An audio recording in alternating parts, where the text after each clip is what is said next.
Grabar. Bien. Ahí ustedes pueden ver eh, el título de esta presentación, que es anemia sideroblástica. No le he vuelto a mencionar, pero supongo que utilizan los libros que tienen a disposición, entre otros, por cierto, pero son dos que tienen más o menos a la mano, que son el libro de hematología del 2005. Y creo que les conté que estamos editando este libro, reeditando este libro. Debería estar o hacia final de año o comienzo del próximo. Y la experiencia me indica que al editar el libro uno no sabe exactamente cuándo termina, pero se está avanzando, sobre todo cuando participa mucha gente. Y uno no puede, si bien es cierto, tiene una agenda, pero los tiempos de otros no los puede manejar absolutamente. Y el libro que está al lado izquierdo es un libro de casos problemas que tiene patologías hematológicas eh, en su interior. Eh, a modo dije anemia sideroblástica, ¿verdad? Bueno, anemia sideroblástica tiene que ver con grupo M, ¿ya? Por eso vamos a hacer un breve recuerdo, sin entrar en detalles, por cierto, porque cuando hablamos de hemoglobina, hablamos del grupo M. Pero si le hiciéramos imagínense ustedes por un momento un eritroblasto. Estamos ubicados en el citoplasma eritroblasto, y dentro del citoplasma esto representa una mitocondria. Y algunos elementos que me interesan. Recuerden que el ciclo de formación, la vía de formación del grupo EMP comienza en la glicosilcoenzima A, succinilcoenzima A, una serie de enzimas intramitocondriales, otras tantas extramitocondriales en el citosol, y posteriormente, una vez que se forma la, la protoporfirina, la protoporfirina 9 particularmente, aquí falta una flecha en esta figura, pero desde el extra mitocondrial surge la protoporfirina de nuevo 9, a la cual se incorpora hierro, que había sido incorporada al eritroblasto por unión de la transferrina, que transporta dos moléculas de hierro en el plasma, uniéndose a su receptor en membrana del eritroblasto. Y ese hierro es incorporado con la M-sintetasa a la protoporfirina, y de esa manera entonces se genera el grupo M. Grupo M que, como ustedes recordarán, se une a cada una de las proteínas de las globinas. Recuerden que son 2 y 2, y de esa manera se forma entonces la hemoglobina, ¿ya? Recordaba esto porque las anemias sideroblásticas tienen que ver con esto. Ahí ustedes pueden ver, y a riesgo de ser majadero de insistencia, les muestro nuevamente la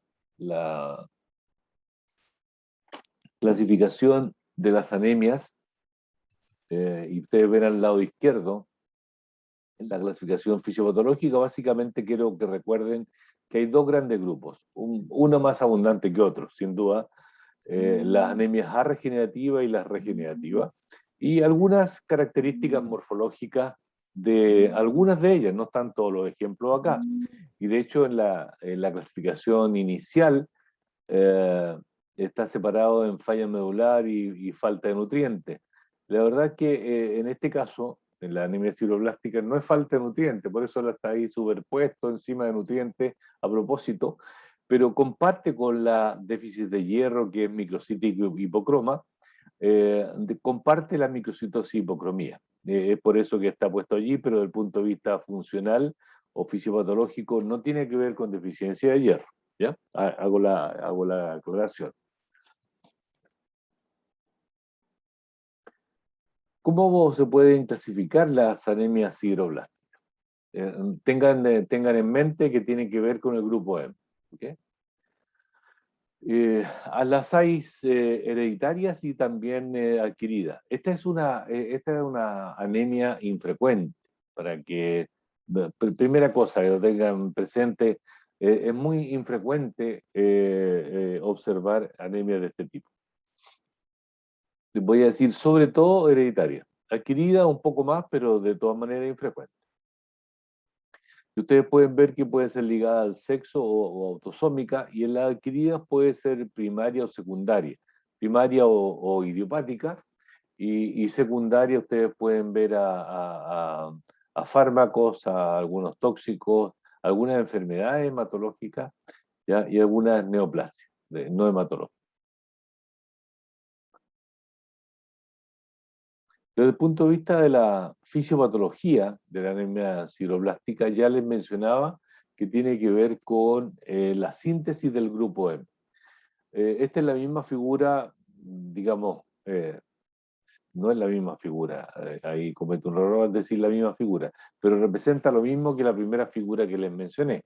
Esto representa una mitocondria y están los aspectos intra y extramitocondriales de la síntesis de hemoglobina de grupo M, lo cual ocurre finalmente en el interior de la mitocondria, donde se incorpora el hierro a la protoporfiria 9, formándose el grupo M. Algunas enzimas, como ala-sintetasa, ferroquelatasa, uroporfirinógeno sintetasa, eh, el- pasan a ser o han sido descritas asociadas a esta enfermedad, ya sea de tipo hereditaria o adquirida. Ahí puede haber un compromiso de esta enzima y por lo tanto no se forma adecuadamente el grupo M. Y si no se forma adecuadamente el grupo M, eh, la, la hemoglobina no se va a formar adecuada. O sea, si ustedes piensan, y hago un paréntesis, por una parte puede faltar el hierro, ¿ya? Por otro lado, ahora vemos que podría haber una dificultad en la síntesis del grupo M, y grupo M que se va a incorporar a las globinas. O sea, las globinas se siguen sintetizando, pero no hay grupo M que pueda unirse en forma adecuada con ellas.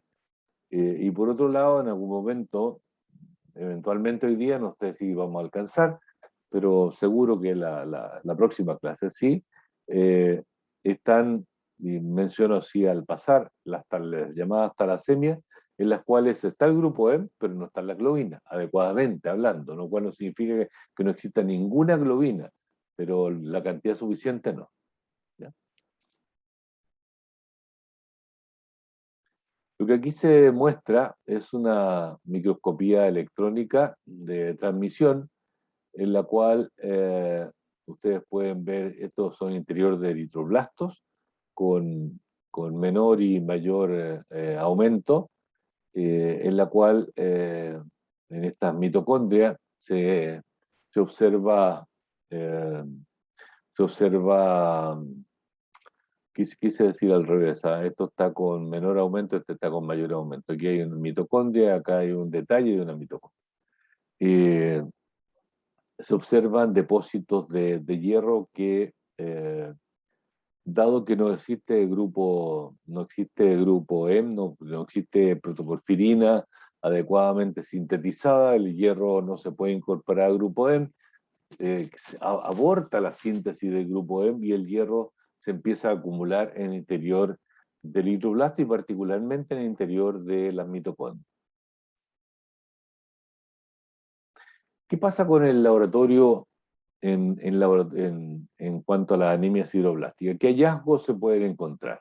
¿Cómo se puede sospechar de que esto puede tratarse de una anemia sideroblástica?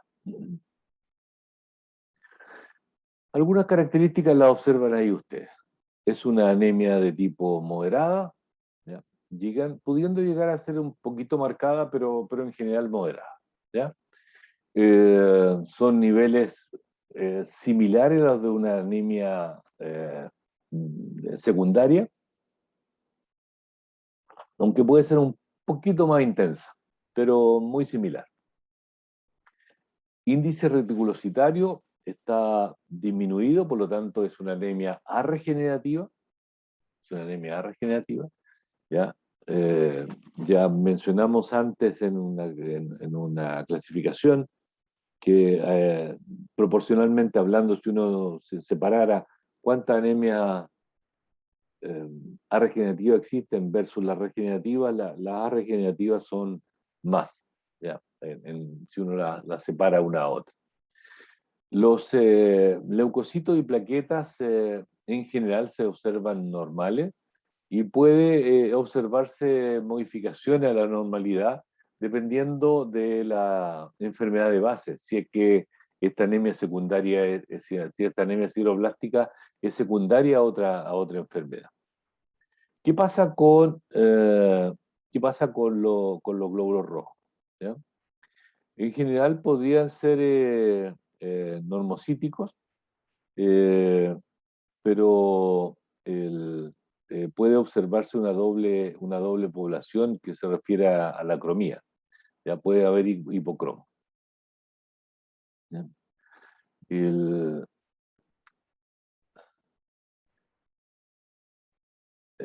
Aquí hay disculpen, aquí hay un error, habla de macrocitos, normocito, macrocito. Esto debe decir, y espero acordarme cuando le envíe, voy a anotar aquí en un papel para corregir eso.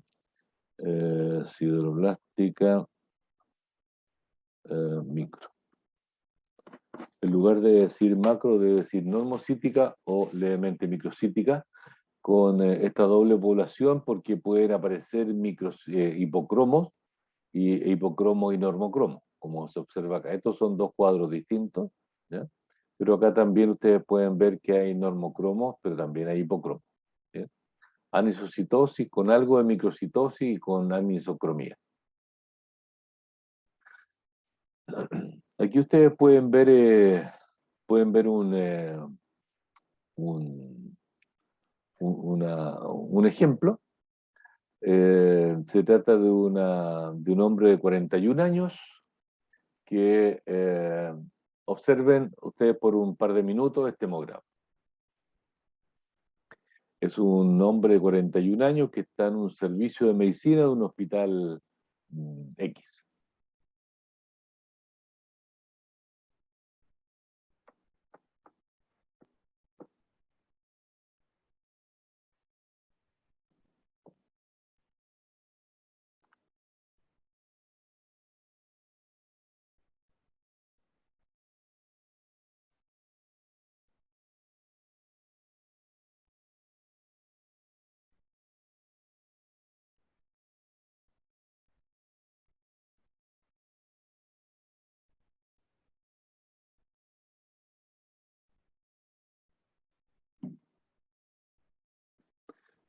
Bien.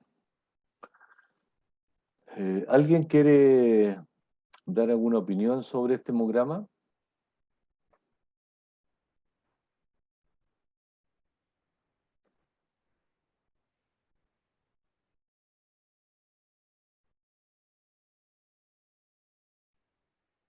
Les comento que en la actividad, voy a decir, diaria de trabajo de un tecnólogo o tecnóloga médico en un hospital cualquiera o en un laboratorio privado, en una clínica, etc., la actividad más frecuente que va a realizar es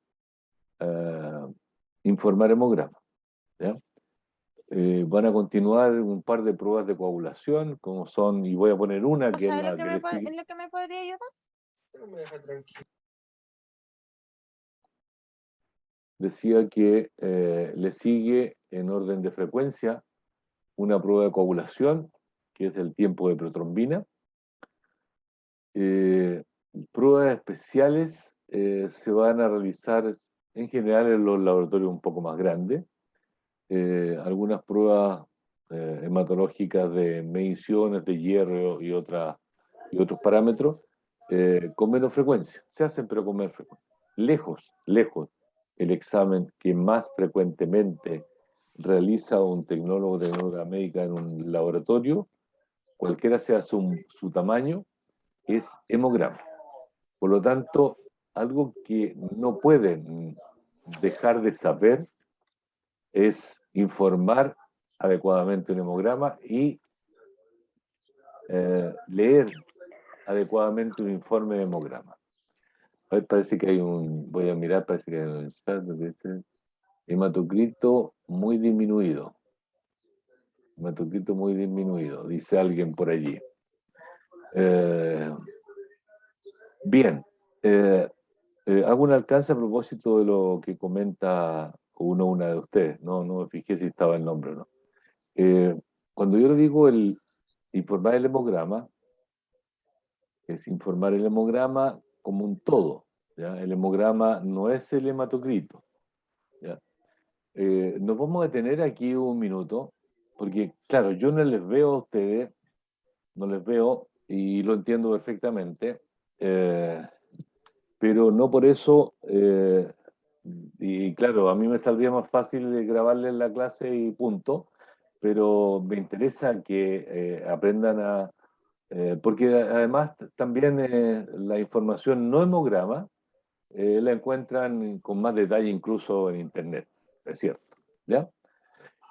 Y de hecho, en las revisiones que ustedes hacen de temas específicos, entregan mucho detalle, por lo tanto, tienen capacidad para buscar esos detalles. Pero yo les comenté, hay un micrófono abierto que puede estar interfiriendo al resto. A mí me interfiere parcialmente, pero al resto puede interferirle más. Decía que eh, me importa que conozcan cómo informar un hemograma. Eh, Así que eh, desearía que, ya sea por el chat o levantando la mano en audio, alguien comentara este hemograma. Recuerden que yo les dije que siempre hay que partir, y de hecho en este caso hice un recuadro en las tres cifras que me parecen muy importantes. Parece que hay otro chat por aquí. La hemoglobina está disminuida, ¿ya? Lo dice Jennifer primero y después Cecilia. Tiene razón. Eh, el hematocrito y la hemoglobina son colineales, entonces si uno disminuye, disminuye el otro también. Generalmente en forma muy proporcional, ¿ya? Eh, Profesor, sí. considerando también que también como que remarcó los leucocitos también, podríamos decir que están en niveles normales también. Están normales. Están normales efectivamente los leucocitos y aprovechemos de decir las plaquetas, ¿cómo están? Normales también. Normales En también. Bien, bien. rango. Me está gustando esto. Estamos empezando a interactuar. Porque yo también me aburro de hablar solo. ¿Ya? Bien, ya. Vamos a detenernos aquí un poquito. Ya. Cosas que ustedes han dicho. Dijeron que hematocrito y hemoglobina, que van de la mano, están disminuidos, significativamente disminuidos. Podríamos decir, por efectos de cifra, si usamos la hemoglobina, está moderadamente al menos disminuida. ¿Ya? Claro, considerando que es un hombre, uno diría que ya está pasando casi para el marcado, pero al menos moderado. ¿Ya? O podemos decir entre moderado y marcado también, no es un problema. ¿Ya? Lo que sí tenemos que distinguir es que efectivamente esto no es una disminución leve, es al menos moderada. ¿Ya? Y que tiene las cifras de leucocitos y plaquetas normales. O sea, estamos concentrados en que es una anemia sin compromiso de las otras dos series. ¿Bien? En eso estamos concentrados. Entonces, la pregunta que sigue, estando los leucocitos y plaquetas normales, ¿ya? Y si uno le da una mirada, para concentrarnos después en lo más importante, le da una mirada a los leucocitos, que están normales, le mira la forma leucocitaria, es un adulto 40 años, tiene 60% de segmentados y no hay nada anormal allí, por lo tanto, claramente nos tenemos que concentrar en los rojos. Bien, esta es la segunda mirada. La primera mirada, siempre recuerden que hay que mezclar las tres cifras importantes. Un valor al menos de cada una de las tres cifras, en este caso los totales ahí, y hematocrito o hemoglobina, la que le salga más cómodo. ¿Ya? Yo siempre uso hemoglobina, pero es un tema de costumbre, ¿no? ¿Bien? Entonces, en este caso, la primera mirada nos indica que solo es una alteración de rojos, ¿ya? Moderado de rojo. Entonces, la segunda mirada tendría que ser, pero ¿cuál es la característica de los rojos? Características morfológicas de los rojos para clasificar la anemia en normocítica, microcítica, macrocítica. ¿Y qué podemos ver allí? Tiene alrededor de 90 femtolitros y tiene 31% de concentración. Y tiene una variabilidad de tamaño, de distribución de tamaño de 14. ¿Ya? Tamaño.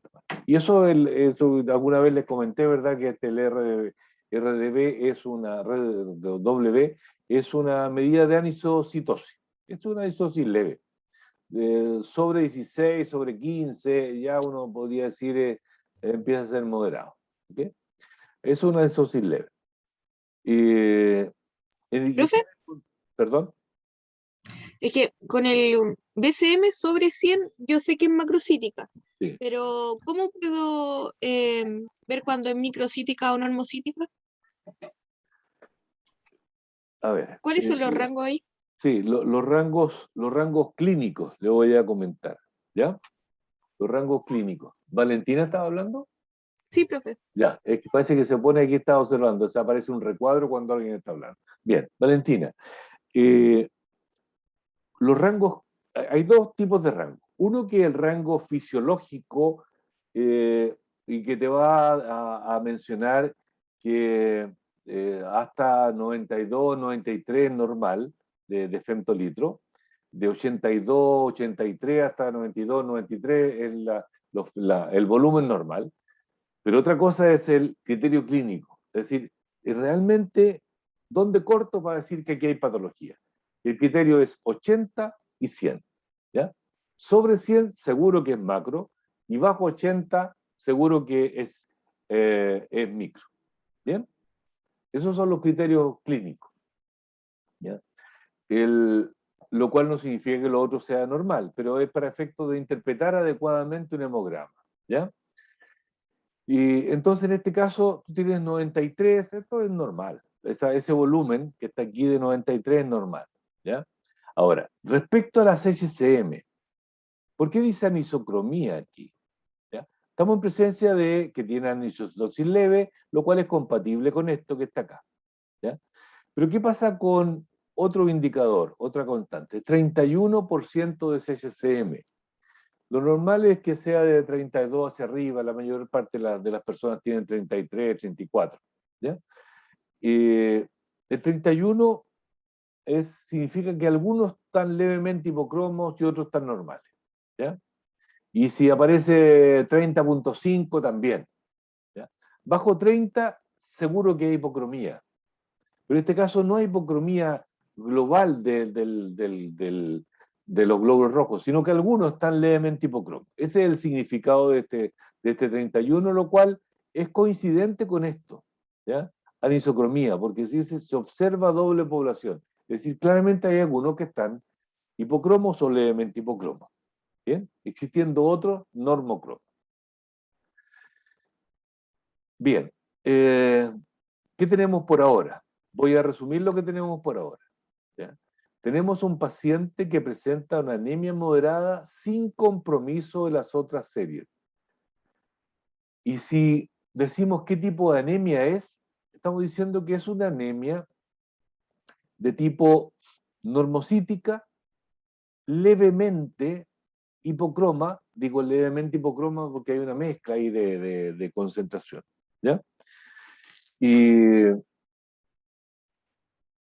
exámenes adicionales a esto, ¿ya? Voy a hacer un paréntesis en esto.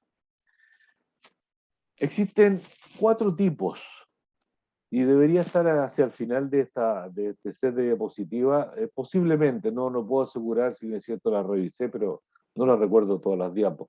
Pero existen, de las anemias microcíticas hipocromas, existen 4 tipos, unas lejos más frecuentes que las otras. A ver si las recuerdo todas. Una es la anemia ferropriva, que claramente es la más frecuente, ¿ya? ¿Puede cursar con microcitosis? ¿Puede cursar con hipocromía? Sí. Otra es la anemia secundaria, que la vimos hace un par de días atrás. No, perdón, quise decir sesiones atrás, ¿ya? En la cual puede cursar con normocitosis, pero puede llegar a microcitosis incluso con hipocromía.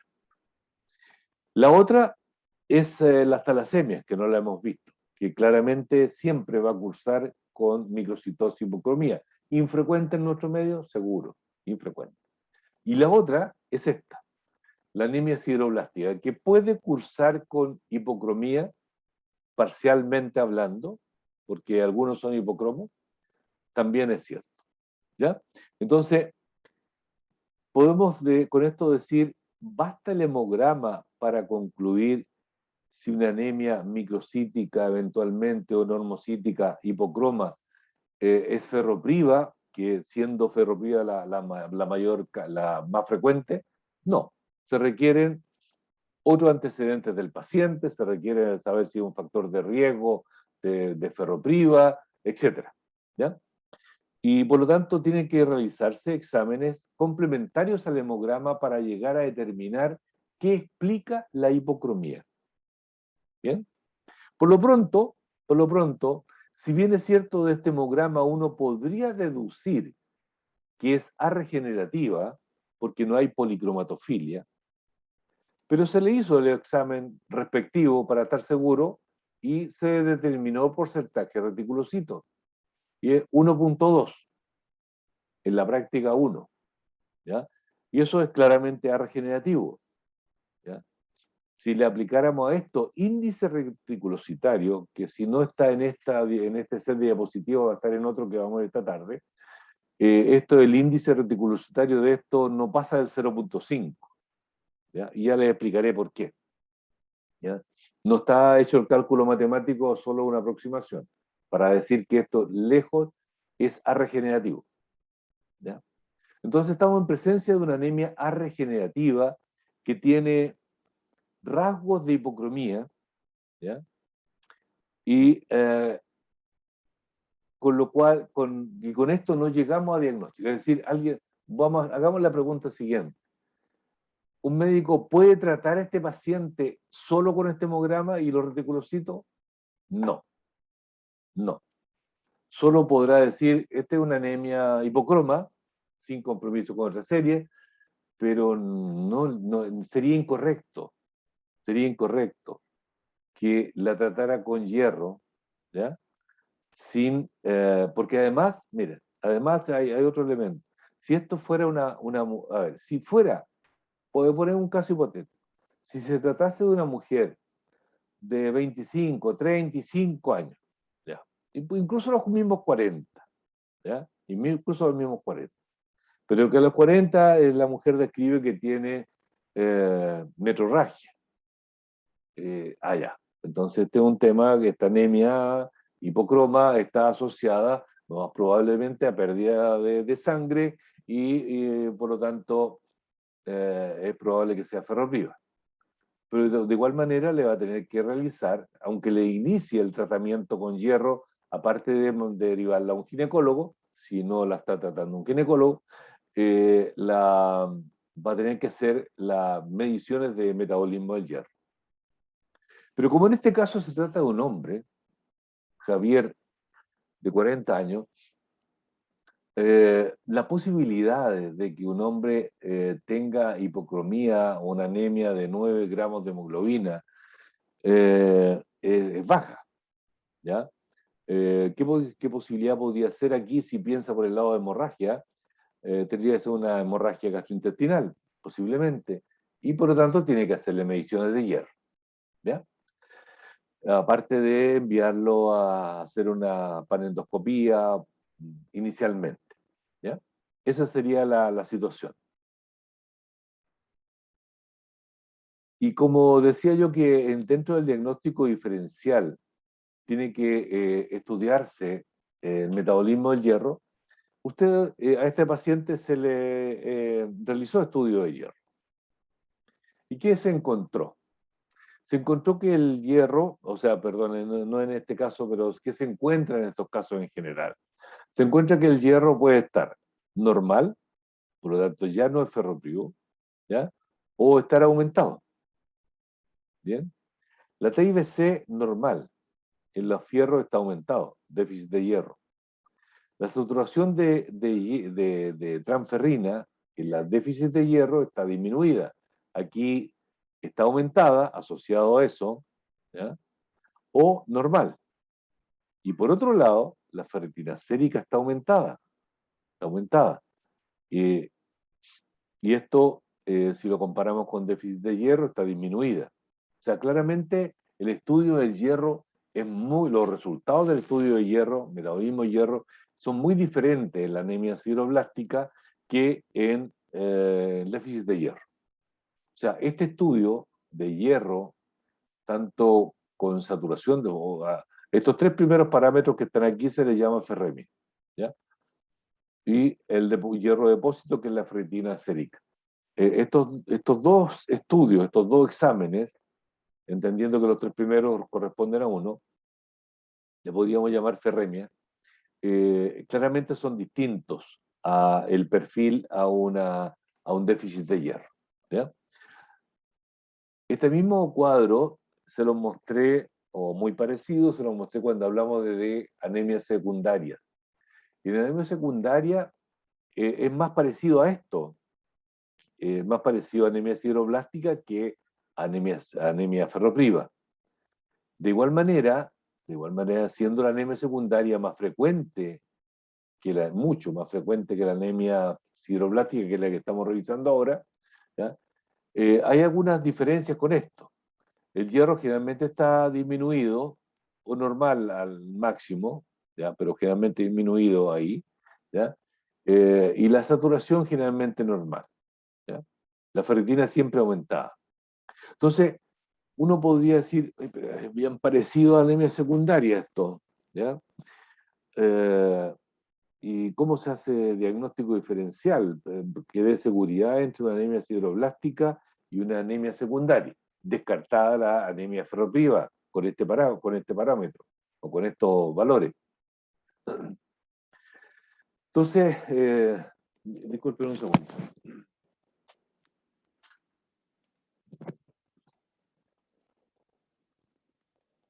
Decía que había que realizar algún otro estudio que nos dé seguridad de que esto es anemia sideroblástica, ¿no? Y por aquí vamos encontrando el resultado. La anemia sideroblástica, en la anemia ferropriva, en los tiempos actuales no se realiza estudio de mielograma. En la anemia secundaria en estos tiempos tampoco, ¿ya? Porque hay parámetros de hierro que con una muestra de sangre permiten determinar el depósito de hierro. Pero en el caso de sospechar, descartada la anemia ferropriva y está la anemia secundaria, pero no convence mucho de que pueda ser secundaria por los antecedentes que hay del paciente, en esos casos lo que hay que buscar en la médula ósea, por lo tanto hay que tomar una muestra de médula ósea y extenderla sobre portaobjetos, secarlo y teñirlo, ¿ya? ¿Qué vamos a encontrar? La médula ósea teñida como hemograma se va a observar una hiperplasia eritroblástica, un aumento de eritroblastos, ¿ya?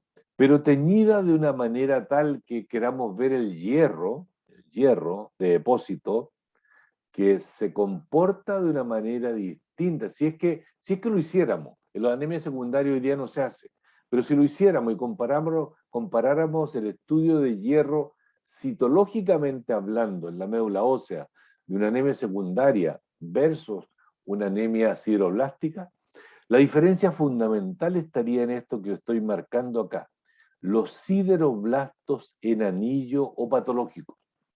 Hay unas imágenes que les voy a mostrar, ¿ya? Esto no significa, al igual que en la anemia sideroblástica, que falte hierro. No falta hierro, ¿ya? El hierro existe en el organismo. El problema, en el caso de la anemia secundaria, es que quedaba retenido en los macrófagos o en el retículo y no era entregado al eritroblasto. Eso es la anemia secundaria. Pero en este caso, queda principalmente en el retículo en parte, ¿ya? Pero lo que hace la diferencia es que entrando al eritroblasto, queda en las mitocondrias, porque como no se forma el grupo E, el hierro no tiene con quién unirse, no tiene dónde unirse para formar el grupo E.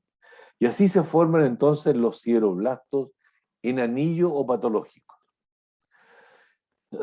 Esta es una imagen de microscopía electrónica de transmisión, pero les muestro lo que efectivamente ustedes podrán ver al observarlo en microscopio óptico. Aquí se observa un porcentaje muy importante de sideroblastos en anillo. Les comento, un sideroblasto en anillo no es otra cosa que un eritroblasto, pero que se tiñó con una forma especial en la cual se puso un contraste en rojo, con eosina, y se realizó la tinción de azul de Prusia para teñir hierro.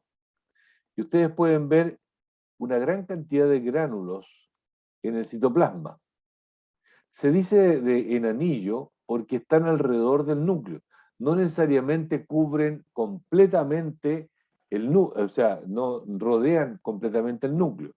Basta con una cierta cantidad o acúmulo de hierro, porque este hierro en realidad está en las mitocondrias, ¿ya? Y se habla de sideroblastos en anillo porque están alrededor del núcleo, o patológicos, que es un concepto un poco más abierto que el anillo, en el sentido de que los gránulos podrían eventualmente estar concentrados como ahí, por ejemplo, ¿ya? O allá, ¿ya? Y no están necesariamente alrededor de todo el núcleo, ¿ya? Y normalmente un eritroblasto está formado por unos 5 gránulos de hemosiderina en realidad, ¿ya? Sí. Que está en el interior de las mitocondrias. Pero, y también la hemosiderina va a estar por aquí en el retículo.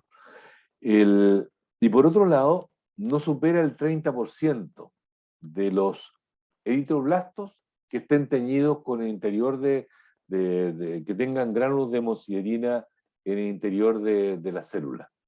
Pero aquí ustedes pueden ver la cantidad de eritroblastos que hay en esta muestra, que será uno que otro más que los que están teñidos.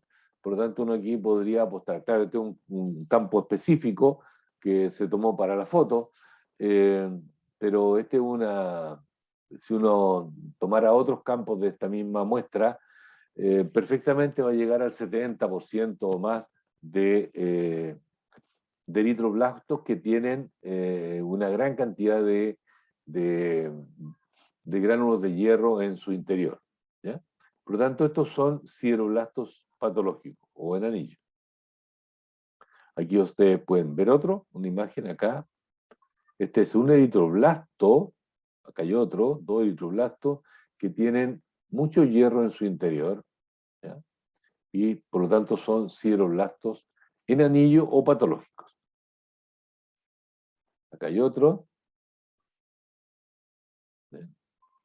Una gran cantidad de hierro. Acá se observa hierro en las mitocondrias. Esto es una microfotografía electrónica de transmisión, y esto está indicando que el hierro se está quedando atrapado en realidad en el interior de las mitocondrias, porque no se puede unir al grupo M, que no existe, al grupo, quise decir protoporfirina 9, que no existe o está deficiente. Y por eso no se puede formar el grupo M. Y como consecuencia final no se puede formar hemoglobina, y como consecuencia final hay menos glóbulos rojos en circulación, ¿ya? Por lo tanto menos hemoglobina circulante. porque la hemoglobina circulante es la que está en los glóbulos rojos. ¿Por qué se muestran estos eritroblastos con vacuola? Se ha observado este hallazgo también. Esto no tiene que ver con... algunos de estos serán sideroblastos, si es que se tiñe con tinción de PET para hierro, pero no necesariamente. Todos los que están vacuolados son sideroblastos, ¿ya? O van a ser sideroblastos si es que se tienen de... Esto es una tinción del tipo hemograma, Greenwald-Ginza, pero para observar sideroblastos tiene que ser con otra tinción, que tiene el único propósito de observar hierro, en contraste con el rojo que es la eosina. No tiene el propósito, algo que no se podría hacer es reconocer otras células que no sean los eritroblastos con su hierro, ¿ya? A diferencia de que acá uno puede reconocer otras células, todas las células de la hematopoiesis. Comentaba por qué estas vacuolas, cuál es el hallazgo de estas vacuolas. Se ha observado que en algunas anemias sideroblásticas asociadas a alcohol o algunos otros tóxicos, pueden observarse eritroblastos vacuolados. Solo eso. No es patognomónico, no es que al observar esto uno diga, no, esto es una anemia sideroblástica, no. No, lo que es patognomónico es esto, ¿ya? Los anillos, los sideroblastos en anillos. Esto otro es un hallazgo que puede o no estar. Profe, ¿de qué se debe eso? Dame un segundo, por favor. Valentina. Sí. Dígame. ¿A qué se debe que los sideroblastos presenten vacuolas? O sea, que se logre ver.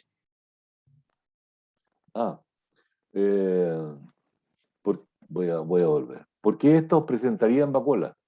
¿Ya? Ujú.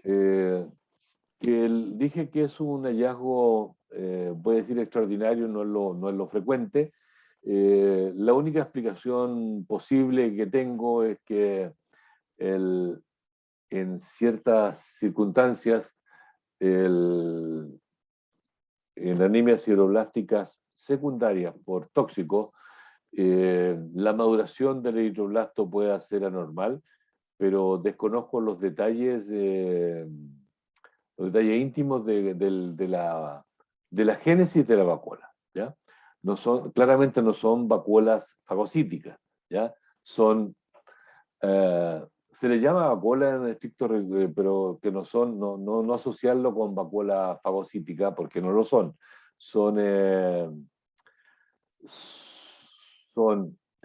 Voy a decirle, anormalidades citoplasmáticas, en las cuales hay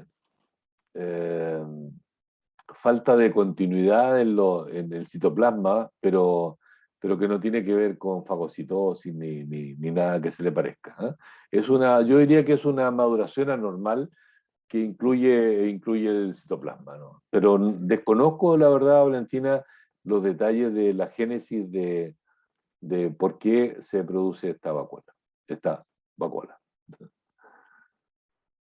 Ya, profe, gracias. Ok. Comentaba, hace un rato en realidad, no estaba seguro si estaba esta diapositiva aquí, pero nos sirve para resumir. Observen que las anemias microcíticas, esas anemias así como de libro, microcíticas e hipocroma, ¿ya? Que no siempre están de libro cuando uno está en el día a día de una hematología, ¿ya? Pero bajo 82 y clínicamente bajo 80, en los HCM bajo 32, pero clínicamente 30 o menos, son microcíticas e hipocroma, ¿ya? Y ustedes pueden ver que están aquí las que yo les nombré antes: anemia ferropriva, anemia enfermedades crónicas o secundarias, la talasemia y la anemia sideroblástica, que es lo que estamos viendo ahora. Ahora, si nos vamos a la patogenia de esta anemia, una es déficit de hierro, ¿verdad? Otra es alteración en la utilización del hierro. El hierro está, acá no está el hierro en la primera, acá está el hierro. De hecho, en las tres que siguen existe hierro, primera cosa. Solo en una de las cuatro no hay hierro, o hay poco hierro, que es la anemia ferropriva. En las otras 3 existe hierro, pero por distintos mecanismos, el hierro no puede ser utilizado adecuadamente. En el primer caso, en la anemia secundaria, queda retenido en los macrófagos, fundamentalmente los macrófagos, en parte en células del estroma, pero principalmente dentro del estroma en los macrófagos, de la médula ósea. Por otro lado, en las talasemias y anemias sideroblásticas también existe hierro, no hay déficit de hierro, ¿ya? Pero la alteración está finalmente en la síntesis de hemoglobina. En un caso en que no se forma bien la globina, ¿ya? Y ya lo veremos eso cómo ocurre, por lo tanto, el grupo, el EM, no tiene con quién unirse, ¿ya? Y por lo tanto va a ocurrir una anemia microcítica hipocroma, en este caso siempre. Y en el otro caso, la anemia sideroblástica, que es la que hemos estado revisando, el problema es que no se sintetiza adecuadamente el grupo M, a pesar de que las globinas están normalmente sintetizándose, ¿ya?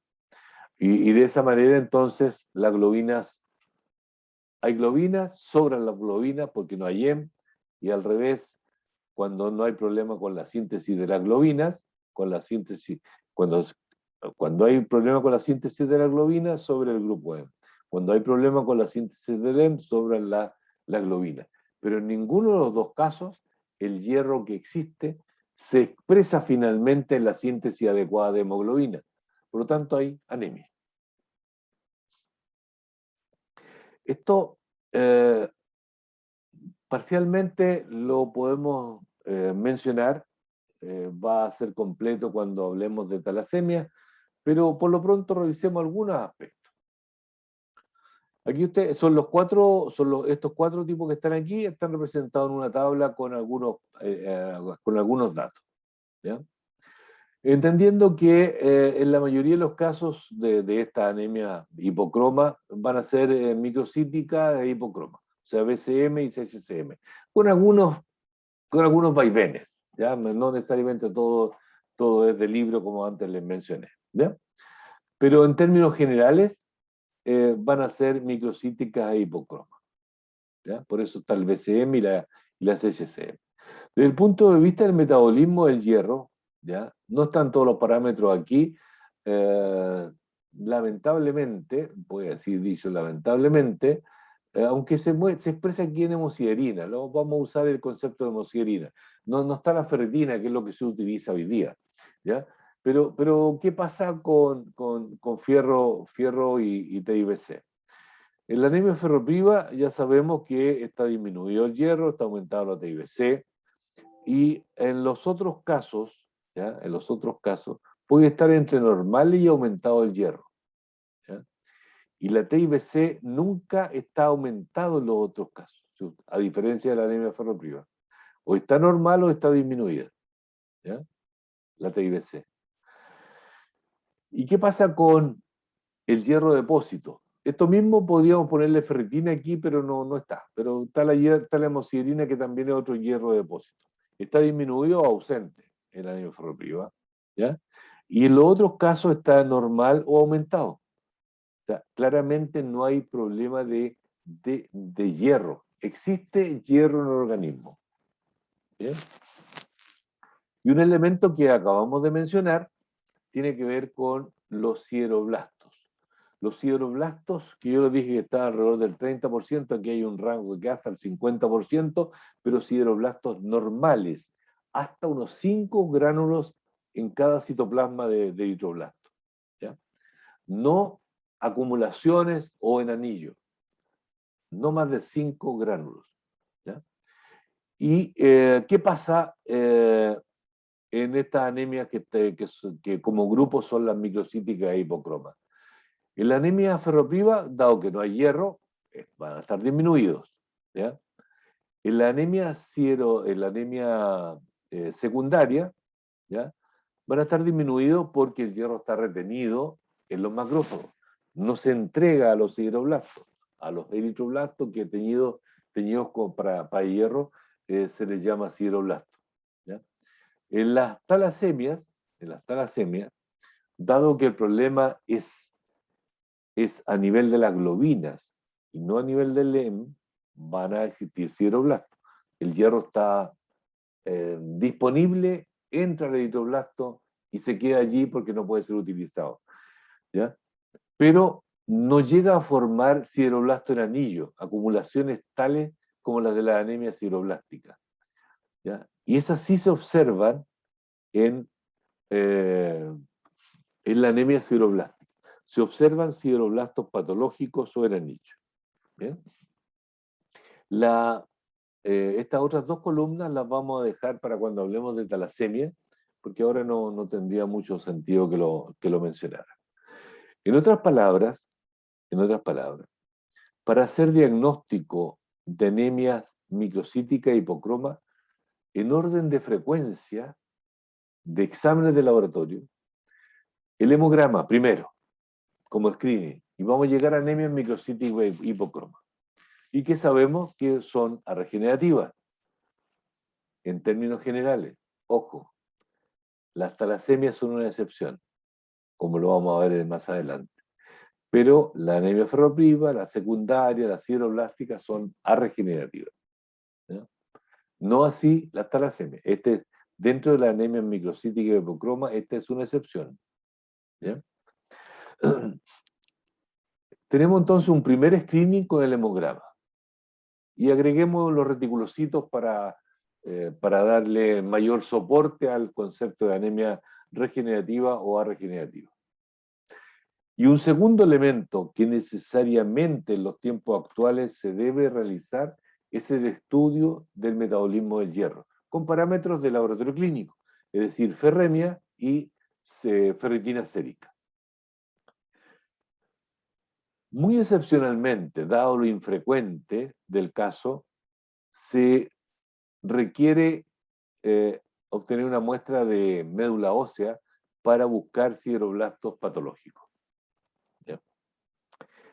El estudio que aparece en la parte derecha de la tabla es un estudio con sangre periférica, pero que se hace muy de tarde en tarde porque la frecuencia con que en nuestro medio se presentan síndrome talasémico es muy baja.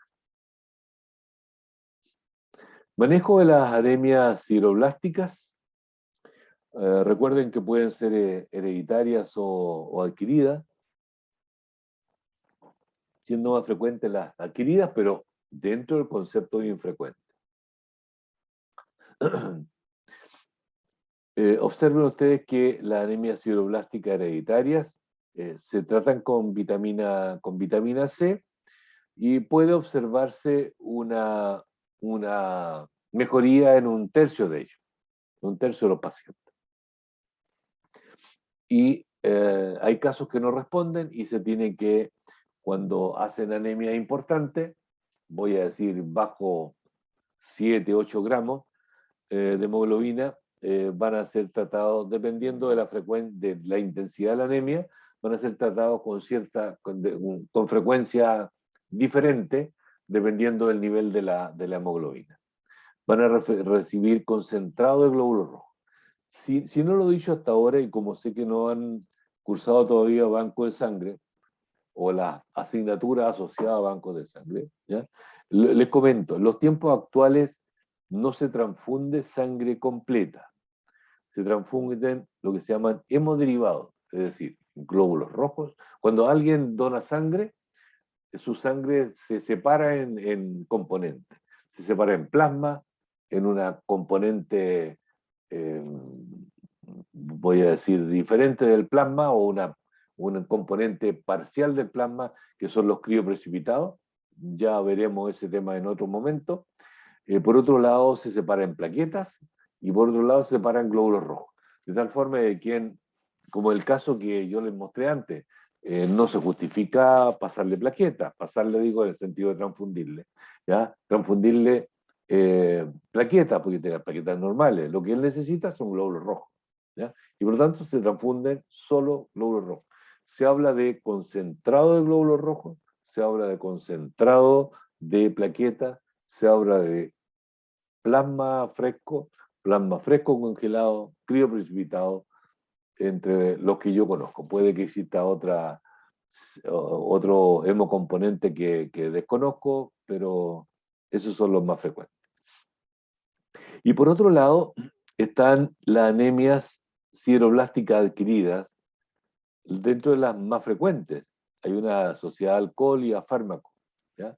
Ese de droga se refiere a fármaco, en realidad es una mala traducción del drug. En